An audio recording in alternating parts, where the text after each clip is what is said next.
தொண்ணூறு இடம் போடுங்க இதுக்குலாம் போட்டுருக்கு இல்லைன்னா அண்ணா வெளியே போயிருக்காரா? இந்த மைக்காவா இல்லையா? அது தெரியும் கடை உட்காரவே இருக்கு. வர்ற வேற வாரிட்டு போட மாட்டான் இல்ல அதிர்ஷ்டம்னு சொல்றேன். சரி இருக்கிற அதிர்ஷ்டம் எடுத்துட்டு போலாம். ஆனா என்ன சொல்லுங்க எல்லாம் தயாராகவே இருக்கு.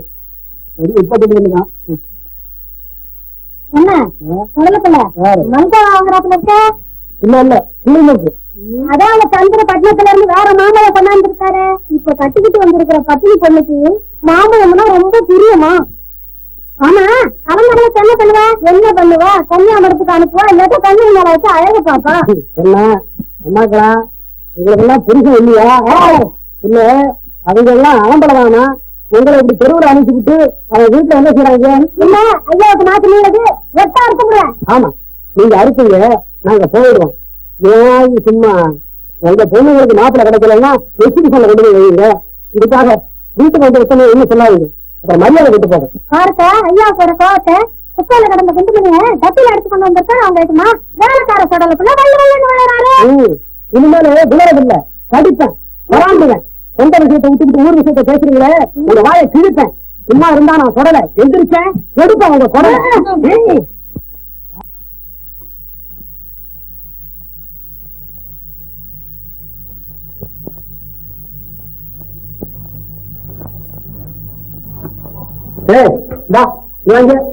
நீ என்ன குப்பையெல்லாம் இந்த பக்கமே தள்ளுற? ஏன் நீயும் குப்பையை தள்ளுற? ஓஹோ என்ன வகுக்க ஆரம்பிச்சியா? ஆமா எல்லாம் உன் தொல்லை சரி அது சரி. இந்த எல்லா பிரச்சனை வந்தாலே தொல்லதானே. அஞ்சல ஒரே வீட்டுக்குள்ள இந்த பாக பிரிவினை வேண்டாம். அடுத்தவன் வந்தா அதை பத்தி அவன்கிட்ட பேசிக்குவோம். இந்த குப்பையை சேர்த்து நீயே கூட்டிடு முடியாது. என்ன கேளு நீயும் நானும் ஒரே இனம். அதாவது வேலைக்கார இனம். நமக்குள்ள எதுக்கு இந்த தகராறு? உன் வேலையை நான் செய்தா உன் சம்பளத்தை எனக்கு கொடுத்தியா? ஓ சம்பளம் என்ன? உனக்காக என்னுடைய உயிர் இல்ல இல்ல இது உடல் பொருள் ரெண்டுமே உனக்கு கொடுத்துருவேன். ஏன் அந்த உயிரை மட்டும் தரமாட்டியா? இத நான் தர்றது என்ன?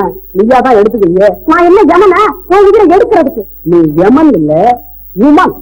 ஆனா இந்த ரெண்டுக்குமே ரொம்ப வித்தியாசம் கிடையாது தெரியுமா? அதோட இங்கிலீஷ பக்கத்துக்கிட்ட அழகு இதெல்லாம் போய் கத்துக்கிட்டா இருக்கணும். படிச்சவங்க வாட பட்டா போதாது. வாட பிடிக்கிறாளா நீ? அப்ப நான் சொல்றேன்.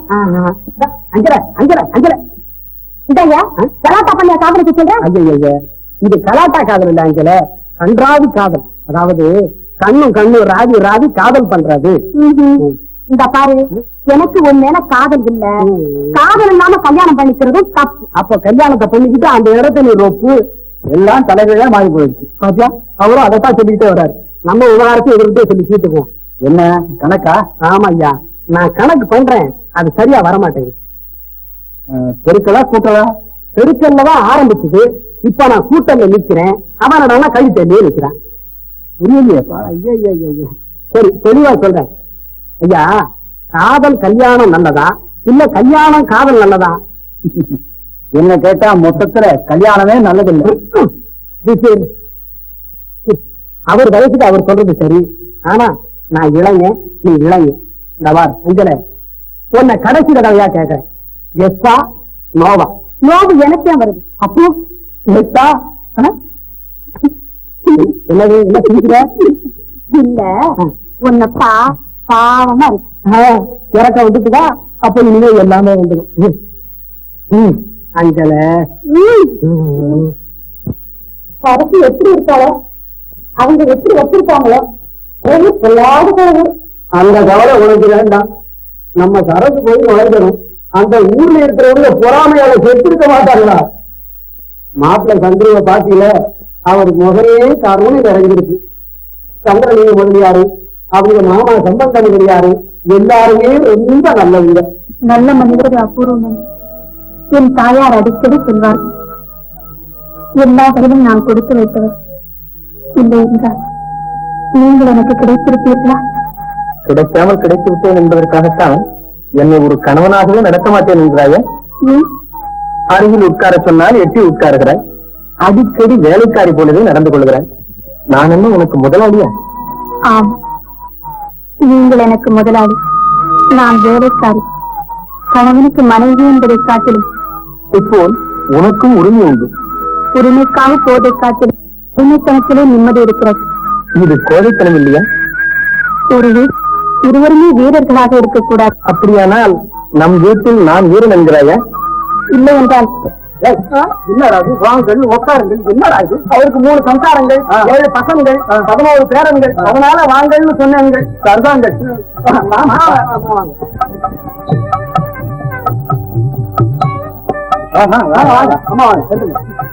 ஒரு சந்தேகம் இல்ல, இந்த வீட்டுக்காரர் இருக்காரா? ஒரு விசேஷம் நடத்துற வீட்டுல வரவங்கெல்லாம் அப்படி இருப்பாங்க.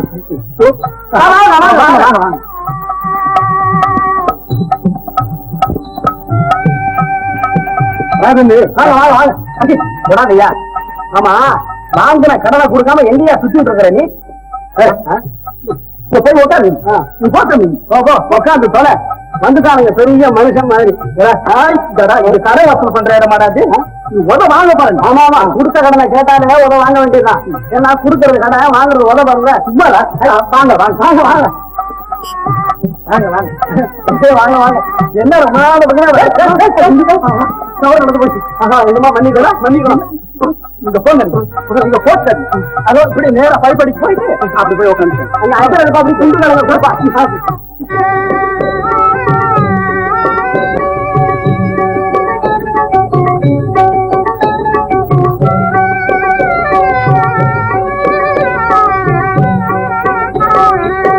மாலையிட்டு மனம் முடித்து பொட்டு வச்சு பூ முடித்து மங்கைகள் வாழ வந்தாய் எங்கள் வீட்டிலே. மாலையிட்டு மனம் முடித்து பொட்டு வச்சு பூ முடித்து மங்கைகள் வாழ வந்தாய் எங்கள் வீட்டிலே. மாலை வெயில் போலே மஞ்சள் பூச பெண்ணை வாழ வைக்க மகன் வருவான் கொஞ்ச நாளிலே. வாழ வைக்க மகன் வருவான் கொஞ்ச நாளிலே.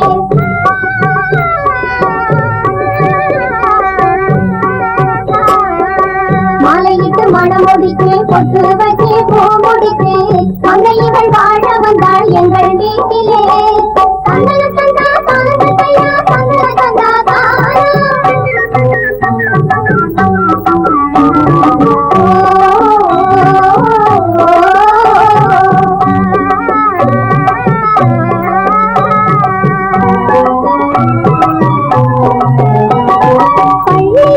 படிக்க பாட பலன் அளித்தாச்சு. புருஷ பக்கம் இருந்து பேசும் பேச்சு உருவம் கொண்டாச்சு. உருவம் கொண்டாச்சு. கண்ணே எங்கள் பொன்னேடுகள் கடமை ரெண்டாச்சு. கண்ணே எங்கள் பொன்னேடுகள் கடமை ரெண்டாச்சு. அந்த கலை காணும் திருநாளும் அருகில் வந்தாச்சு. ஆமாமா அருகில் வந்தாச்சு. மாலை வெயில் போலே மஞ்சள் பூச பெண்ணை வாழ வைக்க மகன் வருவான் கொஞ்ச நாளிலே. மாலையிட்டு மனம் முடித்து பொட்டு வச்சு பூ முடித்து மங்கைகள் வாழ வந்தாள் எங்கள் வீட்டிலே. தந்தன தந்தா தானத்தையா தந்தன தந்தா தானா.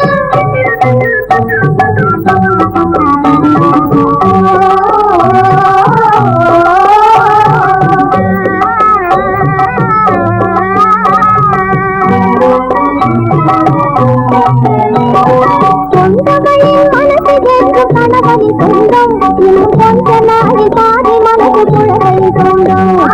குழந்தையின் சொந்தம். இங்கே பாதி அங்கே பாதி பறந்திடும் போது. இங்கே பாதி அங்கே பாதி பறந்திடும் போது. வாழ்வில் இரவேது பகலேது தூக்கம் ஏது. தூக்கம் ஏது. வாழ்வில் இரவேது பகலேது தூக்கம் ஏது. மாலையில் போலே மஞ்சள் பூசும் பெண்களை வாழ வைக்க மகன் வருவான் கொஞ்ச நாளிலே. மாலையிட்டு மனம் முடித்து பொட்டு வச்சு பூ முடித்து மங்கைகள் வாழ வந்தாள் எங்கள் வீட்டிலே.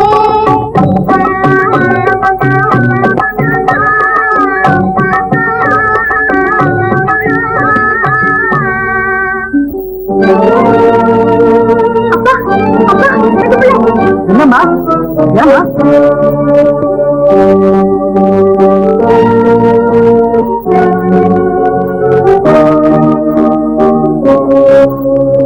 தண்ணிக்கு போனாலாம் 4 பேர் மெனக்கு திறந்தாலாம்.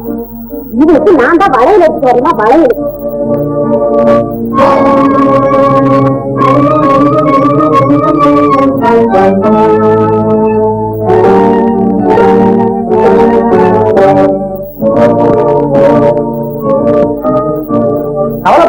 இல்ல, கர்ப்பஸ்திரீகளுக்கு வழக்கமா வர்ற மயக்கம் தான் இது. அவங்க எண்ணிக்கை வரைக்கும் யாரும் கொண்டு போயிருக்காங்க.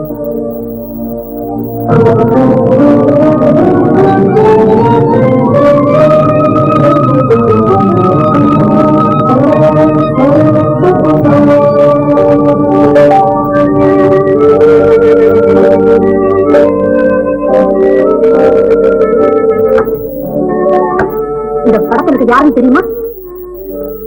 ஓ தெரியல. நம்ம அக்காவோட அம்மா அழகா இருக்காங்கல்ல, ரொம்ப அழகா இருக்குது. இப்போ இந்த ஊரை விட்டு ஓடி போனவங்க.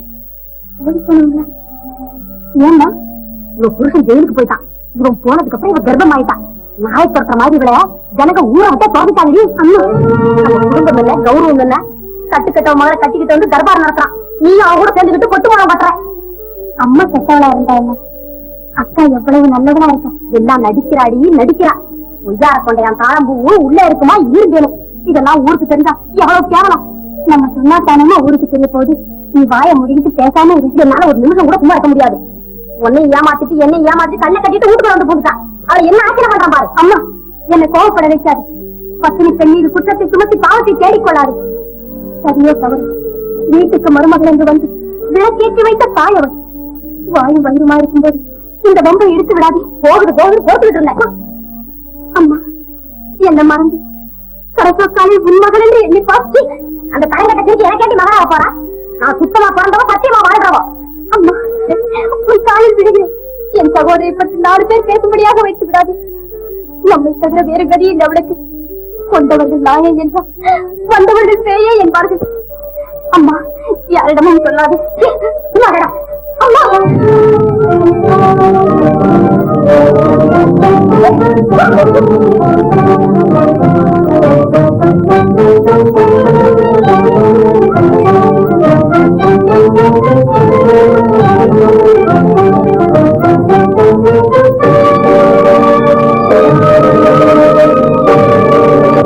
ஓடிப்பான செல்லத்தின் மகளா சரசோ காதும் காதும் வச்ச மாதிரி அவன் கல்யாணத்தை முடிப்பா.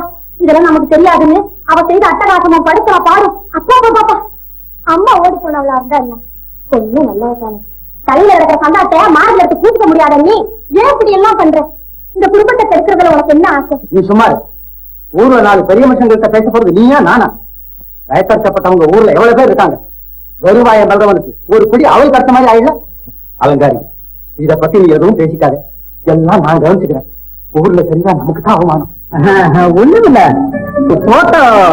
ஓஹோ, சரசுவ போட்டோ எடுக்கணுமா? இப்ப எடுத்தா நல்லா தான் இருக்கும். நான் போய் போட்டோகிராஃபரை கூட்டியா சொல்றேன். அது இல்ல, அவங்க அம்மா போட்டோ. அவங்க அம்மா போட்டோ நமக்கு எதுக்கு? ஆனா நமக்கு எதுக்கு? கூப்பிடு. அட, இது எப்படி உங்களிடம் வந்தது? சரசு வச்சிருந்தா. பாவம், அவளுக்கு அம்மாவிடம் ரொம்பவும் புரியும். இவ இந்த ஊர்ல இருந்தவா. அப்படியா? ஆமா, யாருக்கும் தெரியாம ஒரு நாள் எவன் கூடவும் ஓடி போயிட்டான். சின்ன குழந்தையா இருக்கிறப்ப இவன் புருஷன் இந்த கிராமத்தை கொலை பண்ணிட்டு ஜெயிலுக்கு போயிட்டான். அவன் போனதுக்கு அப்புறம் இவன் கர்ப்பமாயி ஒரு நாள் ஊரை விட்டு ஓடி போயிட்டான். என்ன சொல்றீங்க? சொல்றதுக்கு என்ன இருக்கு? பயந்து பயந்து நான் தான் மூடி வச்சாலும் ஊர்வாய் சும்மா இருக்குதா? செத்து போன பெண்ணை கட்டிக்கிட்டு வந்திருக்காங்கன்னு ஊரெல்லாம் பேசுது. தெருவுல போனா என் முகத்தை காரி துப்புறாங்க. மூடுங்கள் வாயை. வளர்த்தவர்கள் என்ற மரியாதைக்காக பொறுத்துக் கொண்டிருந்தேன். சரசுவை பற்றி தவறாக பேசுகிறவர்கள் யாரா இருந்தாலும் சரி, அவர்களுடைய நாவை அறுத்து உங்கள் இஷ்டத்துக்கு விரோதமாக நான் அவளை கட்டிக்கொண்டு வந்ததால் எதையும் பேசிவிடலாம் என்று கருதாதீர்கள். மானத்துக்கு பயந்தவள் சரசு. என்னங்க ஏன் சும்மா நிக்கிறீங்க? நான் என்னமோ கதை கட்டுறதால நினைச்சிட்டு பேசுறேன். நடந்ததெல்லாம் சொல்லுங்க. ஆமா தம்பி, ஊர்ல பல பேர் பல விதமா பேசுகிறாங்க. இந்த கட்டுக்கதைகளை எல்லாம் நான் நம்ப மாட்டேன். சரசு கலந்துபட்டது தூயவள், புண்ணியமானவள். நாங்க தான் போய் சொல்றோம். வேணும்னா உன் சித்தப்பாதையே கேளு. அவருக்கு என்ன விஷயம் தெரியும். அவர் கூட 2 நாளா குஞ்சுகளை நிமிராம இருக்காரு. 1000 பேரை பத்தி நான் பேசியிருக்கேன். இப்ப என்ன பத்தி ஊரெல்லாம் பேசுது. சித்தப்பாவை போய் கேட்கிறேன். நீங்கள் சொல்வது பொய்யா இருந்தால் உங்களை யாரென்றும் பார்க்க மாட்டேன். இந்த வீட்டில் ஒரு வினாடியும் இருக்க விட மாட்டேன். ஊர்ல ஒரு காரியம் தான் நீங்க தட்டி சொல்றது போக உங்க வீட்டிலே இப்படி நடக்கிறது நீங்க அனுமதிச்சா எப்படிங்க? இதுதான் காட்டுங்க. ஊர்ல ஒவ்வொரு பேரும் உங்க வீட்டை பத்தி ஒண்ணு பேசுறான். ஓடி போன மகளை தெரிஞ்சதான் கூட்டம் இருக்காங்கன்னு சொல்றாங்க. சொன்னா சொல்லட்டுமே, நமக்கு என்ன வந்தது? அதுக்காக வீட்டுக்கு கொண்ட தன்னை கிளப்பி விட்டு தள்ளிட முடியுமா? எல்லாம் உங்க குடும்ப கௌரவத்துக்கு தான் சொல்றமே தவிர எங்களுக்கு ஒண்ணும் இல்ல. ஊர்ல எல்லாம் வாழ்ந்த வாழ்க்கை உங்களுக்கு தெரியாதா? நீ சொல்றதெல்லாம் சரிதான். எதுக்கு பயந்தாலும் பயப்படாட்டாலும் மானத்துக்கு பயந்தாலும் இத பத்தி நான் ஒரு முடிவுக்கு வர வரைக்கும் நீங்க எதுவும் பேசிட்டாங்க. போயிட்டு வரோம்.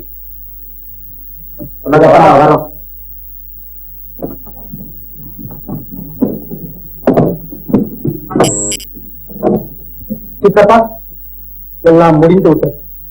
நீ தலையெடுத்து எங்களுக்கு செய்த உதவி குடும்பத்தையே அகல பாதாளத்துக்கு அனுப்பிவிட்டது. நான் எங்கேயாவது ஓடிப்போகிறேன், தலையில் முக்காடு போட்டுக் கொண்டு திரிகிறேன். நீங்கள் கிராமத்தில் சௌக்கியமாக இருங்கள். சித்தப்பா, ஊர் கதை கட்டுகிறது, கற்பனை செய்கிறது. நீங்கள் இது நம்புகிறீர்கள்? அரசு செல்லத்தின் மகள் என்பது எப்போது உண்மையோ அப்போதே ஊராட்சி அத்தனையும் உண்மைதான். தாய் செஞ்சதுக்கு மகளுக்கு தண்டனையா? நீங்க கூட இப்படி பேசுறீங்க. ஒரு பெண்ணும் வாழ்வை கட்டு அந்த பாவத்தை உங்க தலையில கட்டிக்காதுங்க. சிவகாமி, நீ உள்ள போகல. சரியோ தவறோ அவள் என் மனைவி என்று படியேறி வந்து விட்டார். ஒன்று நான் சாக வேண்டும், இல்லை அவளை கொண்டு விட வேண்டும். இதில் எதை செய்ய சொல்லுகிறீர்கள்? எதை செய்ய வேண்டுமோ அதை நீயே செய். எங்களை மட்டும் சித்திரவதை காலாக்காத. சித்தப்பா,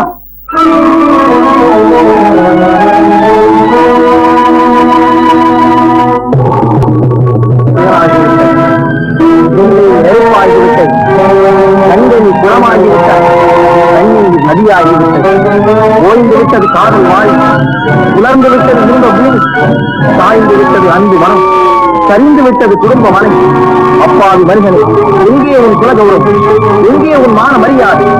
ஊருக்கு ஒருவன் என்று வாழ்ந்த வாழ்வெங்கே? உயர்ந்த குடிப்பிறந்த பெருமை எங்கே? தரங்கிட்ட மகனாவும் தாரம் தலையிலிருந்து நடக்க முடியுமா உன்னால்? வீழுகின்ற கை உன்னை ஏசி நினைக்கின்ற மனமெல்லாம் தூக்கி ஆறுபோல் பெருகும் அவமான வெள்ளம். அதையும் கைத்துக் கொள்ள நீ தோற்றால் அடித்த சோரா, துணையற்ற மிருகமா? ஆரத்து விடவா உயிர் பெரிய மனைவியை கலங்குகிறாய். ஓ, இருவரில் ஒருவர் இது இணைந்த வாழ்வு இல்லை. பயிர் நீட்டின் வாழா கவரிவா அன்னார் உயிர் நீப்பர் மானம் வரி. மானம் ஒன்றே பெரிதனக்கொண்டு வாழ்வது நமது சமுதாயம். இரண்டில் ஒன்றை முடிவு கட்டி ஒரு வினாடி தாமதித்தாலும் உலகம் உன்னை ஏற்று. போதும், நிறுத்துங்கள்.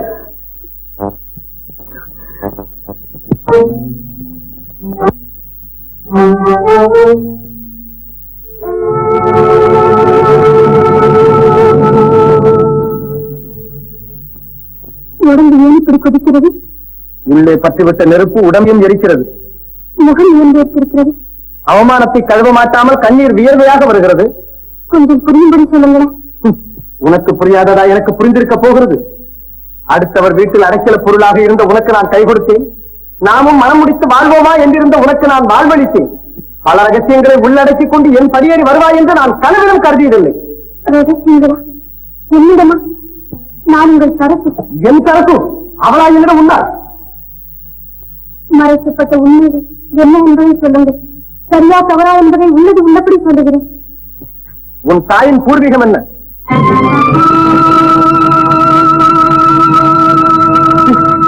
ஏன் மௌனம்? நடந்து போன உன் தாயின் வரலாறு உன் வாயை அடைத்து விட்டதா? என் வாயை அடைக்கக்கூடிய பயங்கர வரலாறு என் தாய்க்கும் இல்லை, எனக்கும் இல்லை. உன் தாய் வாழ்ந்தது இதே கிராமத்தில் தானே? எனக்கு தெரியாது. உன் தாயின் கணவன் கொலை செய்துவிட்டு ஜெயிலுக்கு சென்று விட்டான், உண்மைதானே? ஆமா, என் தாயார் சொன்னார்கள். அவன் சென்ற பிறகு உன் தாய் கர்ப்பிணியானாள். கர்ப்பிணியானது ஊர் அறிந்தது. ஊரை விட்டு உன் அன்னை ஓடினாள். ஓடிப்போன அவள் பெற்ற பெண் தான் நீ.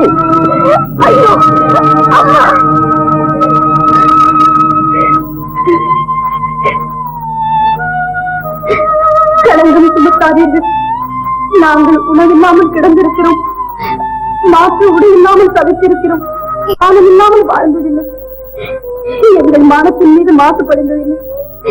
என்னை கைப்பிடித்த கருணை கால்வாசியாவது மிச்சம் வைத்து என் மானத்தை காப்பாற்றுங்கள். ஊர் உரத்த குரலில் பேசுகிறது. இனி உன் மானத்தை நான் காப்பாற்றுவது எப்படி? கட்டுக்கதைகளாலும் கற்பனைகளாலும் மனைவிக்கு அவமானம் நேர்ந்தால் காப்பாற்ற வேண்டியது கணவனின் கடமைதானே. ஊரில் இருக்கும் எல்லோருக்கும் ஒரே மாதிரி கற்பனை எப்படி தோன்றும்? இது உண்மை என்கிறீர்களா? ஆம். இதை நீங்கள் நம்புகிறீர்களா? ஆம். அப்படி நாம் விவசாய பெற்ற மகளை ஏற்றுக்கொள்ள நான் ஆனந்தப்படவில்லை. ஐயோ, அப்பா!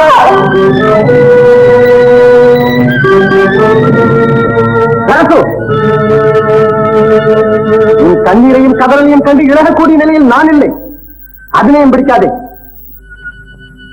எவ்வளவு சீக்கிரத்தில் என் துயரங்களை எல்லாம் அதிலே மாற்றிவிட்டீர்கள். அவ்வளவு விஷத்தையா ஊருடன் நெஞ்சில் அதற்குள் ஏற்றிவிட்டது. அப்படி இப்போது என் முகத்தை பாருங்கள். நான் களங்கத்தில் பிறந்த மகன் என்று நீங்கள் கருதுகிறீர்களா? ஏன் பேசாமல் இருக்கிறீர்கள்? என் தாய் நினைவிட்டவர் அந்த சேற்றிலே பிறந்தவன் தான் நான். இதுதானே உங்கள் முடிவான கருத்து? சரி, அப்படியே வைத்துக் கொள்ளுங்கள். உங்கள் அடுத்த கட்டளை என்ன? உதைத்து தள்ளப்படும் நிலையிலும் உங்கள் உத்தரவுக்காக காத்திருக்கிறேன். சொல்லுங்கள். சொல்லுவதற்கு என்ன இருக்கிறது? காணலை நீர் என்று கருதிவிட்டேன். கள்ளி பூவை அள்ளி மலர் என்று நம்பிவிட்டேன். இந்த களங்கம் மறைக்கப்பட வேண்டும் என்றால், இந்த அவமானம் அழிக்கப்பட வேண்டும் என்றால், நான் சாவதை தவிர வேறு வழி இல்லை. ஐயோ, அந்த வார்த்தை சொல்லாதீர்கள். இருவரில் ஒருவர் இரண்டாக வேண்டும் என்று முடிவு வந்தால் யாருக்கும் சொல்ல இல்லாமல் சுலபத்தில் நான் சாகிறேன். இப்படி சொன்னவர்கள் 1000 பேர். யார் இதுவரை செத்தார்கள்? நிச்சயமாக சொல்லுகிறேன். வெறும் சின்ன பேச்சுக்கே என்னை பலி கொடுத்துக் கொள்ள இப்போதும் நான் தயாராயிருக்கிறேன். வேடிக்கையாக தோன்றுகிறதா? இவளா சாக போகிறார் என்று கருதுகிறீர்களா? நாங்கள் எப்போது வாழ்ந்தோம், இப்போது சாவுக்கு பயப்படும். கொல்வதற்கென்றே வளர்க்கப்படும் கோழிகளைப் போல் தொல்லைப்பட்டு துயரப்பட்டு சாவதற்கென்றே வளர்க்கப்பட்டவர்கள் நான்.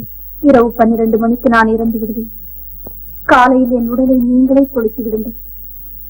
மறுவாரத்திற்குள் கமலத்திற்கு மாலையிடுங்கள். அப்போது அவள் கையில் இதை கொடுத்து விடுங்கள். நாட்டிற்காக பலர் தியாகம் செய்திருக்கிறார்கள். உங்கள் குடும்ப கௌரவத்துக்காக நான் தியாகம் செய்கிறேன்.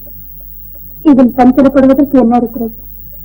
கடைசியாக உங்கள் கையால் செலவழித்து என்னை ஆசீர்வதியுங்கள். மஞ்சள் குங்குமத்தோடு மகிழ்ச்சியுடன் சாகிறேன்.